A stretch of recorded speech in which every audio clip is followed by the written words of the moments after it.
Neighbors in a Northeast Columbus community tell me they feel lucky to be alive after crews that were out there for weeks drilling to lay some fiber optic cables struck a gas line and nearly struck an electric line right after. So this all happened in late June. And again, crews have been out there drilling to lay fiber optic cables for AT&T. We're told by neighbors, and we confirmed this information, but we were told by neighbors that they were drilling, again, hit that gas line, almost hit that electric line. Immediately, firefighters were called out there. Columbia Gas also responded. And those neighbors say once crews kind of secured everything and cleared the scene on their way out, they told neighbors that if the crews drilling had hit that electric line, the resulting explosion would have easily taken out 8 homes in that neighborhood.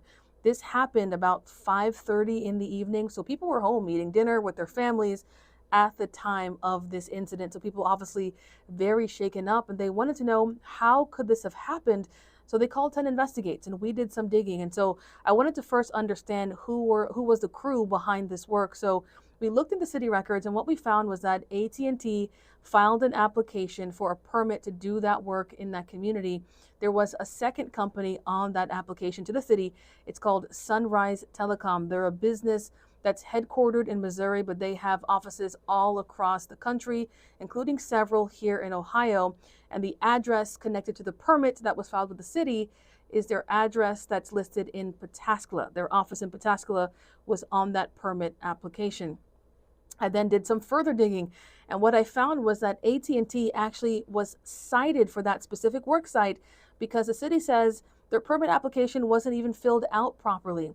They said the subcontractor that was actually in the community doing that work wasn't listed on that permit application. That citation goes on to say that the crews that were out there drilling were not properly refilling the holes that they were drilling, and they also weren't properly securing the holes that they were drilling. And so AT&T was cited $3,000 in connection to that.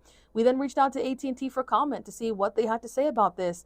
They sent us a short statement apologizing and saying that they are so sorry for the disruption and the fear that they caused people in that community, that they temporarily paused work to get to the bottom of things, and that they smoothed things over with the city, and work has continued. And we did confirm that with the city, that work has continued and they are moving forward. But we also wanted to get a hold of that second company on the permit application, Sunrise Telecom. So I have spent days calling and emailing corporate leadership to try to get some comment on this incident and on the citation that AT&T was issued, and I didn't hear back. So we decided to go down to their office in Pataskala since that address is listed on the permit application.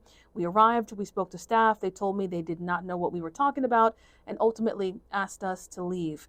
Now, neighbors in that community, again, though things have been worked out and work has resumed, they're still on edge. They're still on high alert because of what happened, and they're afraid it's going to happen again. So we're going to continue to push for answers.